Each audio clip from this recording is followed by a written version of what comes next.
થરાદના દિયોદર અને લાખણી તાલુકા પંચાયતના કોંગ્રેસના સદસ્યો અજ્ઞાત સ્થળે ખસેડવાનો મામલો દિયોદર તાલુકા પંચાયતના 12 અને લાખણી તાલુકા પંચાયતના 13 સભ્યો ખસેડાયા અજ્ઞાત સ્થળે। બંને તાલુકા પંચાયત કોંગ્રેસની બને તેવા એંધાણના આધારે સભ્યોને ખસેડાયા છે બહાર। સમગ્ર મામલે કોંગ્રેસ જિલ્લા પંચાયતના સદસ્ય સિદ્ધાર્થસિંહ ચૌહાણનું નિવેદન સામે આવ્યું। તેમણે કહ્યું કે તમામ સભ્યોને અજ્ઞાત સ્થળે ખસેડવામાં નથી આવ્યા, પરંતુ તમામ ગુજરાતમાં છે અને એક સાથે રાખવામાં આવ્યા છે। સાથે જ બંને તાલુકા પંચાયત કોંગ્રેસની બનશે તેવો પણ તેમણે આશાવાદ વ્યક્ત કર્યો છે। કોઈ અજ્ઞાત સ્થળે નથી મૂકવામાં આવ્યા। દિયોદર વિધાનસભાની અંદર 2 તાલુકા આવે છે, દિયોદર અને લાખણી। બંને તાલુકા પંચાયતના જે પ્રમુખો છે એના માટેની ચૂંટણી 25 તારીખે છે અને લાખણીની અંદર 13 સભ્યો કોંગ્રેસ પાર્ટીના છે અને દિયોદરની અંદર 12 સભ્યો છે। ત્યારે 25 તારીખે બંને જગ્યાએ કોંગ્રેસના પ્રમુખો બેસવાના છે। બંને તાલુકાના સભ્યો એક સાથે રહી શકે। બંને તાલુકા પંચાયતો જ્યારે બને કોંગ્રેસની ત્યારે સાથે કોર્ડિનેટ કરીને પ્રજાના કેવી રીતે કામ કરી શકીએ એટલા માટે એકબીજાનો પરિચય થાય। અલગ અલગ વિસ્તારોમાંથી જીતેલા હોય, બધા જ નવા સભ્યો છે, ફ્રેશ છે। તાપીની વ્યારા અને ઉકાઈ તાલુકા પંચાયતમાં કોંગ્રેસના પ્રમુખ ઉપપ્રમુખની વરણી થઈ છે। વ્યારા તાલુકા પંચાયતમાં પ્રમુખ તરીકે વૃક્ષાબેન ગામિત અને ઉપપ્રમુખ તરીકે ધર્મેશ ચૌધરીની વરણી કરવામાં આવી છે, જ્યારે ઉકાઈ તાલુકા પંચાયતમાં કોંગ્રેસ અને આમ આદમી પાર્ટીના સહયોગથી હોદ્દેદારોની પસંદગી થઈ છે, જેમાં કોંગ્રેસના હિનાબેન પ્રમુખ તરીકે અને આમ આદમી પાર્ટીના સભ્ય ભાવનાબેન રામરાજે ઉપપ્રમુખ તરીકે ચૂંટાયા છે। નવનિર્મિત ઉકાઈ તાલુકો છે, ઉકાઈ તાલુકામાં અમે આમ આદમી પાર્ટીના સહયોગથી હિનાબેન જે ધજાંબા બેઠક પરથી જીત્યા છે એ ઉકાઈ તાલુકાના પ્રથમ તાલુકા પંચાયતના પ્રમુખ બન્યા છે અને આમ આદમી પાર્ટીના અમારા સહયોગી બેન એ ઉપપ્રમુખ તરીકે એમની પણ વરણી થઈ છે। આમ તાપી જિલ્લામાં 2 તાલુકા પંચાયતમાં આજે કોંગ્રેસનું શાસન સ્થપાઈ ચૂક્યું છે। બીજી તરફ હોદ્દેદારોની ચૂંટણી માટે આવતા સભ્યોને પોલીસે ગેરકાયદેસર રીતે અટકાવ્યા હોવાના આક્ષેપ ડોક્ટર તુષાર ચૌધરી કર્યા। તેમણે આરોપ મૂક્યા કે વ્યારા તાલુકા પંચાયતમાં કોંગ્રેસ પક્ષના પ્રમુખ ઉપપ્રમુખ ન બને તે માટે પોલીસે તેમના સભ્યોની ખોટી રીતે અટકાવી રાખ્યા। મતદાન સભ્યો મોડા પહોંચે તે માટે ખોટી રીતે તપાસ કરી તેમને હેરાન પરેશાન કરાયા, પરંતુ કોંગ્રેસના અન્ય સભ્યો બહુમતી માટે પૂરતા હોવાથી વ્યારા તાલુકા પંચાયતમાં કોંગ્રેસના પ્રમુખ ઉપપ્રમુખની વરણી થઈ છે। અને અમે ત્યાંથી જ્યારે ગંગાધારથી નીકળ્યા ત્યારે પણ આમ કોઈ દિવસ જનરલી ચેકિંગ હોતું નથી, પણ આજે બાજીપુરા જે આઉટ ચેકપોસ્ટ બનાવેલી છે ત્યાં આજે મોટા પોલીસોનો કાફલો, ટ્રાફિક પોલીસનો ત્યાં હાજર હતો અને બધા વાહનોને ફરજિયાત રોકીને ટ્રાફિક જામ કરાવી દીધો, જેથી કરીને અમે ટ્રાફિક જામમાં અમે નીકળી ના શકીએ। એમ એન કેન પ્રકારે એ લોકોએ કોંગ્રેસના ઉપપ્રમુખને પ્રમુખ ના બને એ રોકવાનો પ્રયત્ન કર્યો છે, પણ લોકો અમારી સાથે છે। સત્યનો વિજય થયો છે, સત્ય આજે જીત્યું છે અને ભારતીય જનતા પાર્ટીએ જે કાવા દાવા કર્યા છે એમાં એ લોકોને નિષ્ફળતા મળી છે। તો મોરબી જિલ્લા પંચાયતની ચૂંટણીના પરિણામો બાદ પ્રમુખ અને ઉપપ્રમુખની વરણી પ્રક્રિયામાં રસપ્રદ રાજકીય ઘટનાક્રમ જોવા મળ્યો છે। જિલ્લા પંચાયતમાં ભાજપ પાસે સ્પષ્ટ બહુમતી હોવા છતાં અનામતના સમીકરણોના કારણે કોંગ્રેસ પાર્ટીને મોટો ફાયદો થયો છે। એસટી અનામત બેઠક માટે નેકનામ સીટ પરથી ચૂંટાયેલા કોંગ્રેસના મહિલા સદસ્ય ગીતાબેન દુબરિયા દ્વારા જ પ્રમુખ પદ માટે એકમાત્ર ફોર્મ ભરવામાં આવ્યું હતું। તેમની સામે અન્ય કોઈ એસટી દાવેદાર ન હોવાથી તેઓ જિલ્લા પંચાયતના પ્રમુખ તરીકે બિનહરીફ ચૂંટાઈ આવ્યા છે। પ્રથમ 2.5 વર્ષ માટે પ્રમુખ પદ કોંગ્રેસના ફાળે ગયું છે અને મારી પ્રજાએ મને ચૂંટાવી છે અને હું ખૂબ ખૂબ આભાર માનું છું અને પંકજ ગજરાએ મારા ખૂબ મહેનત કરી છે એનો બી આભાર માનું છું અને આગળ હું કામ કરીશ, સારું કામ કરીશ, બસ એ જ મારી કેવા કામ કરો। તો રવિ જોડાયા છે વધુ માહિતી આપવા માટે। રવિ, સમગ્ર મામલે શું વધુ માહિતી?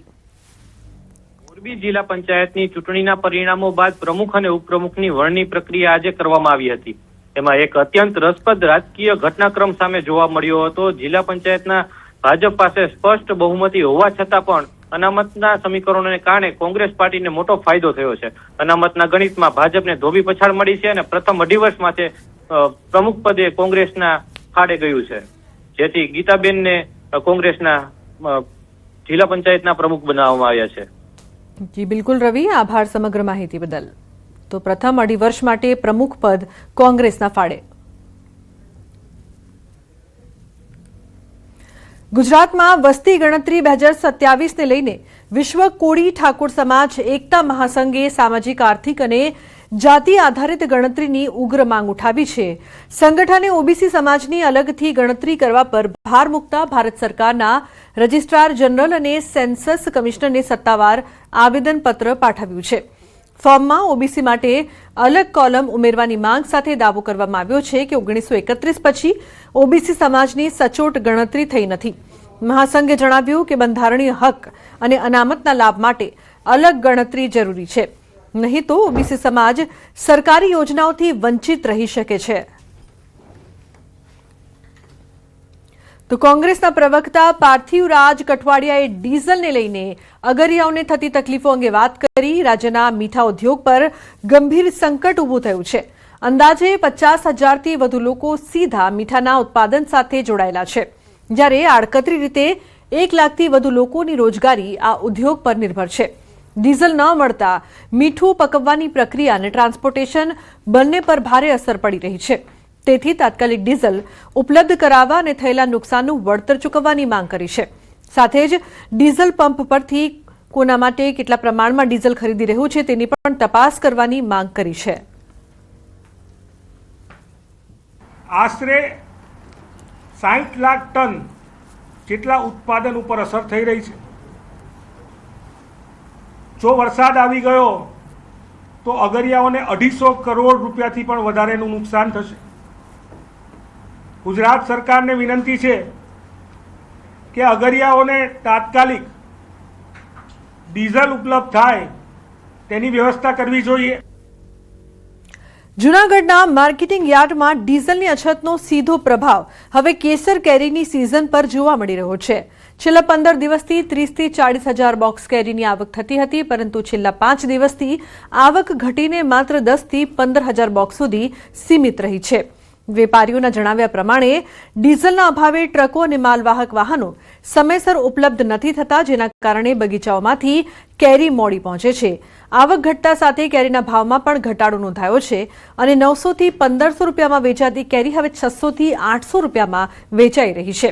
વેપારીઓ અને ખેડૂતો બંને ચિંતામાં છે કે જો સ્થિતિ લાંબા સમય સુધી યથાવત રહેશે તો પાક બગીચામાં જ બગડી શકે છે અને સિઝનલ વેપારને મોટું આર્થિક નુકસાન વેઠવું પડી શકે છે. જુનાગઢ માર્કેટિંગ યાર્ડની અંદર દરરોજ 30-35 હજાર બોક્સની આવક થતી હતી. આજે 10-12 હજાર બોક્સની આવક છે, કારણ કે ડીઝલ મળતું નથી. ખેડૂતો અને ઇજારદારો બરબાદ થવાની લાઈનમાં છે. જ્યાં કેરીની બજાર 700-800-900 રૂપિયા હતી અને 400-500 રૂપિયા બોક્સના થઈ ગયા છે. પેટ્રોલ ડીઝલના ભાવ વધતા ઘટી છે. માલ પુષ્કળ છે બગીચાઓમાં, બધીમાં કેરીની આવક અહીંયા ઘટી ગઈ છે અને બહારના ગ્રાહક બી નથી આવતા, કેમ કે તેને માલ લઈ જવામાં મોંઘું પડે છે.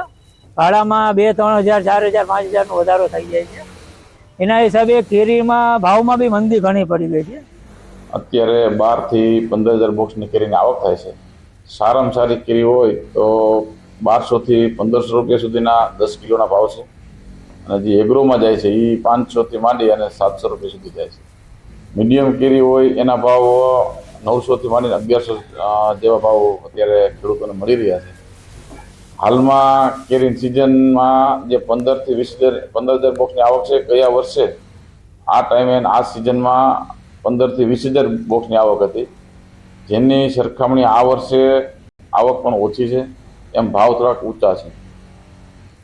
તો દેશમાં પેટ્રોલ અને ડીઝલના ભાવમાં સતત વધારો થઈ રહ્યો છે, ત્યારે દેશના વિવિધ રાજ્યોમાંથી પેટ્રોલના ભાવનો આંકડો સામે આવ્યો છે. તેમાં ભાજપ શાસિત રાજ્યોમાં પેટ્રોલના ભાવ સૌથી ઓછા છે. ખાસ કરીને ગુજરાતમાં પેટ્રોલના ભાવ સૌથી ઓછા છે. એનડીએ સરકારવાળા રાજ્યોમાં પણ પેટ્રોલના ભાવ ઓછા છે, જ્યારે કોંગ્રેસ શાસિત રાજ્યોમાં પેટ્રોલના સૌથી વધુ ભાવ નોંધાયા છે.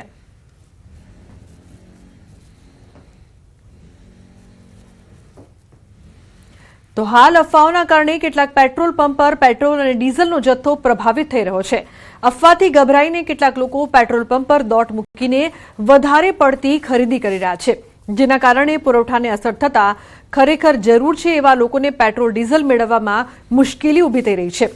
આવી સ્થિતિ ન સર્જાય એ માટે જ પ્રધાનમંત્રી નરેન્દ્ર મોદી દ્વારા દેશવાસીઓને પેટ્રોલ ડીઝલનો કરકસરપૂર્વક ઉપયોગ કરવાની અપીલ કરવામાં આવી છે, જેને સારો પ્રતિસાદ પણ મળી રહ્યો છે.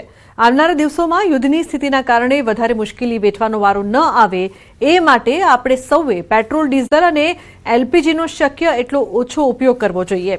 પ્રધાનમંત્રી મોદીની અપીલને ગંભીરતાથી લઈને જો ઈંધણ બચાવવામાં આવે તો હાલની પરિસ્થિતિનો અસરકારક રીતે સામનો કરી શકાશે. સુરતમાં હવે લોકો પેટ્રોલ અને ડીઝલના વધતા ખર્ચથી બચવા માટે મોટી સંખ્યામાં ઇલેક્ટ્રિક વાહનો તરફ વળી રહ્યા છે. શહેરમાં ગત વર્ષની સરખામણીએ ચાલુ વર્ષે ઇલેક્ટ્રિક વાહનોની ખરીદીમાં 100%થી વધુનો ઉછાળો નોંધાયો છે. એપ્રિલ 2025 દરમિયાન સુરતમાં કુલ 987 ઇલેક્ટ્રિક વાહનોની ખરીદી થઈ હતી, જ્યારે એપ્રિલ 2026માં આ આંકડો વધીને 2011 સુધી પહોંચી ગયો છે. સરકારની ગ્રીન એનર્જી નીતિઓ, ઓછી ઓપરેશનલ કિંમત અને પર્યાવરણ પ્રત્યે વધતી જાગૃતિને કારણે લોકો ઈવી તરફ આકર્ષાઈ રહ્યા છે.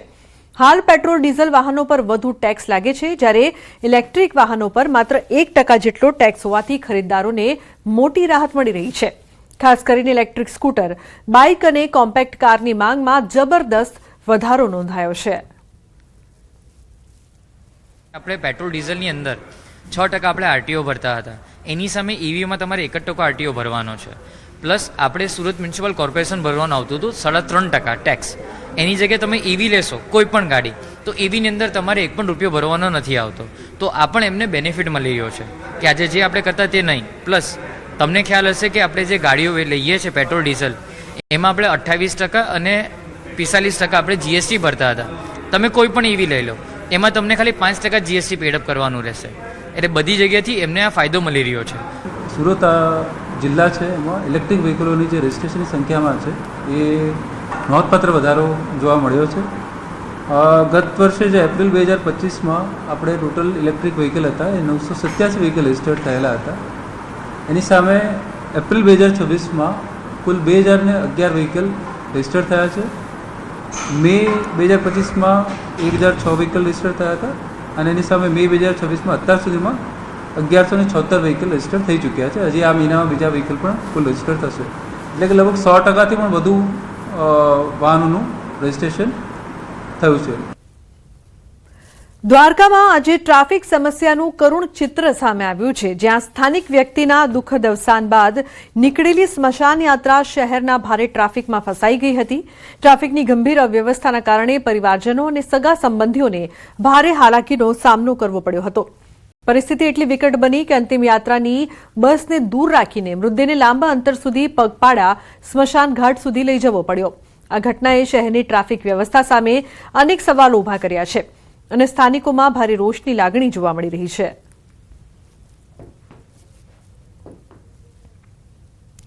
સુરેન્દ્રનગર પોલીસની પ્રશંસનીય અને માનવતાભરી કામગીરી સામે આવી છે. પોલીસે વ્યાજખોરોના કબજામાંથી એક પીડિત પરિવારના ₹1 કરોડ અને આશરે 70 તોલા સોનાના દાગીના માત્ર 48 કલાકમાં મુક્ત કરાવીને પરત સોંપ્યા છે. આ પરિવાર છેલ્લા 4 વર્ષથી વ્યાજખોરોના માનસિક ત્રાસનો સામનો કરી રહ્યો હતો અને વ્યાજખોરો તેમના દાગીના પરત આપતા નહોતા, પરંતુ પરિવારે આ અંગે પોલીસને રજૂઆત કરતા જ પોલીસે ત્વરિત કામગીરી કરી હતી. એસપીએ ભોગ બનનાર પરિવારને રૂબરૂ બોલાવીને તેમના દાગીના પરત સોંપતા પરિવારે પોલીસનો આભાર વ્યક્ત કર્યો હતો. સાથે જ એસપીએ અન્ય નાગરિકોને પણ કોઈપણ જાતના ડર વગર વ્યાજખોરોના ત્રાસ સામે પોલીસનો સંપર્ક કરવા અપીલ કરી છે. તો રબારી સાહેબે આ બધું હાથમાં કામ લીધું. રબારી સાહેબનું કામ બહુ સારું છે. 24 કલાક ન થવા દીધું. એમના ટીમે અમને બધી મદદ કરી અને 24 કલાક ન થવા દીધું. અમારું ઘરાણું 70 તોલા અમને અપાવી દીધું છે.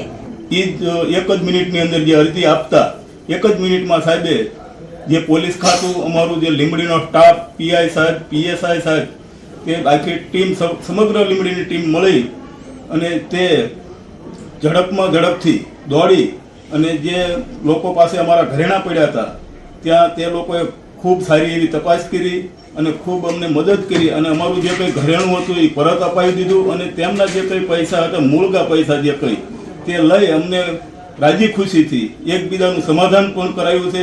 આખો જે પરિવાર છે, આ પરિવારને એક તરીકેથી લંબા 4 થી 5 વર્ષથી એ લોકો હેરાન થતા હતા અને આની જે મહિલાઓ હતી અને આને પોતાના દાગીના મળતા નથી હતા અને પોલીસ સ્ટેશન આવ્યા પછી ફક્ત 1 થી 2 દિવસની અંદર તમામ કાર્યવાહી પૂરી થઈ ગઈ છે અને અત્યારે અમે જે આના દાગીના છે એ 70 તોલાના દાગીના અત્યારે આપણે એસપી ઓફિસમાં પરત આપ્યા છે. તો બુલેટિનમાં હાલ રોકાઈશું એક બ્રેક માટે. આપ જોતા રહો ન્યૂઝ 18 ગુજરાતી.